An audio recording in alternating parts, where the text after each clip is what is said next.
Good afternoon, guys. Welcome to today's video. This is my 2001 Ram 3500 behind me, and it's got the 24v Cummins in it. So I want to make a video going over everything that I learned from having my cold start issues back when I first got the truck. So when I first picked it up, I let it sit any kind of period of time. It'd take about a couple of seconds longer than it should to crank and turn on. If I let it sit overnight, I'd be looking at probably almost good 15 seconds of crank time before it eventually catch and turn on. So I went through that whole journey of trying to fix that issue, which I did fix. I'm going to take you guys through basically everything that I learned along the path of what does and does not lead to a successful start in the truck, and basically what you need to keep an eye out for. So without further ado, let's go ahead and get it.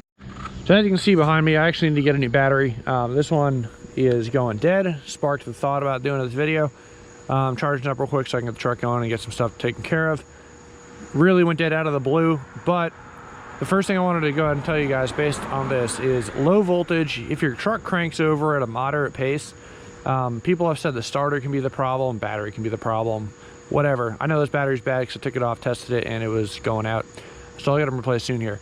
But the point was, slow cranks will still start a Cummins just fine. It's not going to be, great, but it will start it without like an excessive amount of cranking, if that makes sense. It's a slow crank. If you get voltage down to the point of where it can't power up an ECM, like your dash can't stay lit or anything like that, then look at the battery. If everything is fine at that end, might be the starter, but again, a long cranking situation should not be voltage related. So that's kind of what I'm going to start off with. Now the next one part's fuel system, right? There's a lot of misconceptions about Banjo bolts, fuel leaks, and issues that will happen with your truck. So the return side does not make that huge of a difference if it has a leak in it or not, whether you're going to have start issues. A lot of people will say, so the main culprits, I'll start with this. Main culprits are, you got the Banjo bolt right here for the check valve, and those seals can go bad. You have a check valve or a Banjo bolt on the back of the head, and you have a, I'm not even going to try and show that. It's, if you follow this line, it's right actually here-ish, somewhere in here, but on the back side of the motor. You got to reach back there, and it's a pain in the butt. I replaced mine. I replaced the blind trying to do that.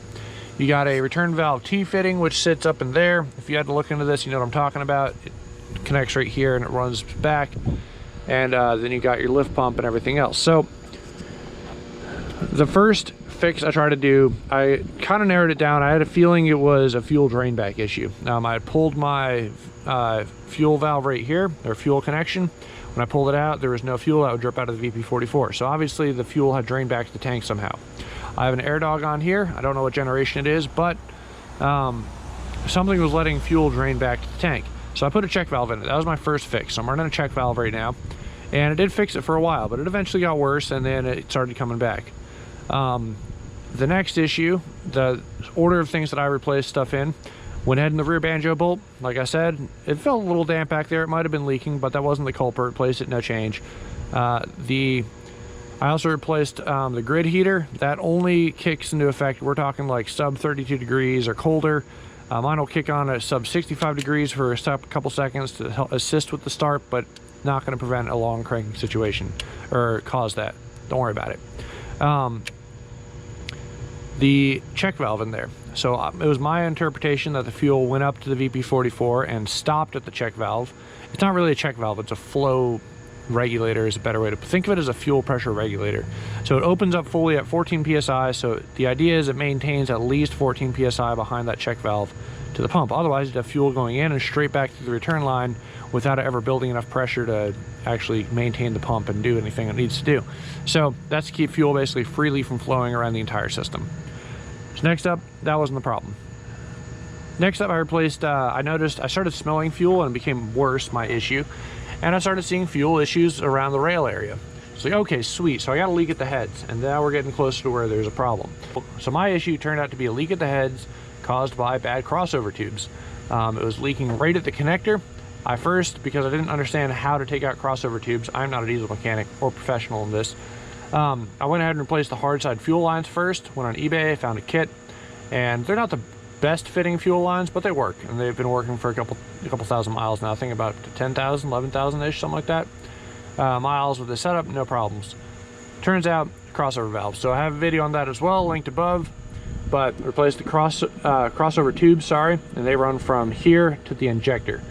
Now, you may not fully understand how those work, and these guys right here screw in the fuel valve to the fuel line to the head, and as they're pushing pressure against that crossover tube, it also pushes pressure against the injector side. So there's kind of a lot of potentials for leaks right there, because it's all metal to metal fittings. There's no rubber gaskets or anything to prevent fuel from leaking. So this system's meant to be at like 5,000 psi or something like that. So you know, you can have problems with like that. So mine was leaking very obviously at the head, but it could be leaking internally on you. But that was my issue. I replaced it. Truck's been starting perfectly every time except for now when this battery issue happened. So that's pretty much everything that I can think of that would, you know, cause a long start, no start issue. Like you're starting for a while, not happening. Other problems you can have, app sensor VP44, but this is more focused on like fuel leak side of things and where you can have a problem with that.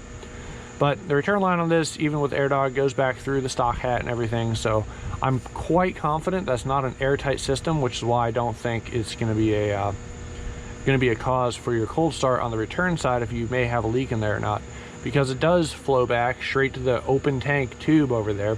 So I mean, it's not an airtight system, so it's going to be able to drain back on the return side as it's supposed to. But I kind of just wanted to make this video to put that out there. I don't think people understand exactly. A lot of times I watch a lot of diagnostic I've watched a lot of diagnostic videos, and people kind of go all over the place trying to solve this stuff, and mine was the fuel crossover tubes. So that's kind of the video real quick. I did want to show you, if you're testing a fuel drain back issue, installing a check valve is not hard. I'm running an AirDog 165, so I don't have the stock fuel system right there. If you have the stock one, I've heard your canister can crack and other issues like that. Again, I don't have that issue, so not in my troubleshooting steps.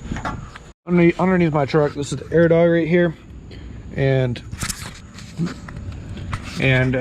right here, that's my check valve I put in. So it's a one-way check valve. That'll be linked in there's actually a video where I installed this. It's linked in that video.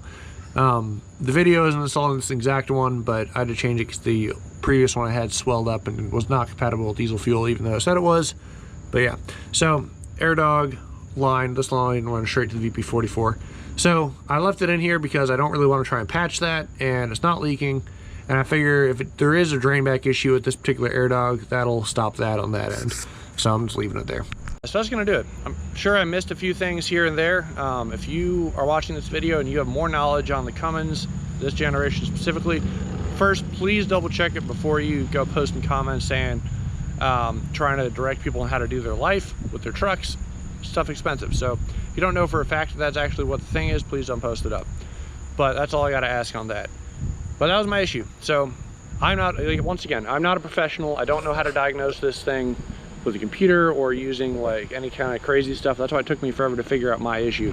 But yeah, I wanted to share my experience and put out basically everything that I learned along the way of trying to fix my issue, and that's what it was. So that's gonna do it for today's video. If you like what you see, go ahead and subscribe, like, and I'll see you in the next one. The Cummins build is doing pretty good right now. But anyway, like I was saying, thanks for watching. I'll see you guys in the next video.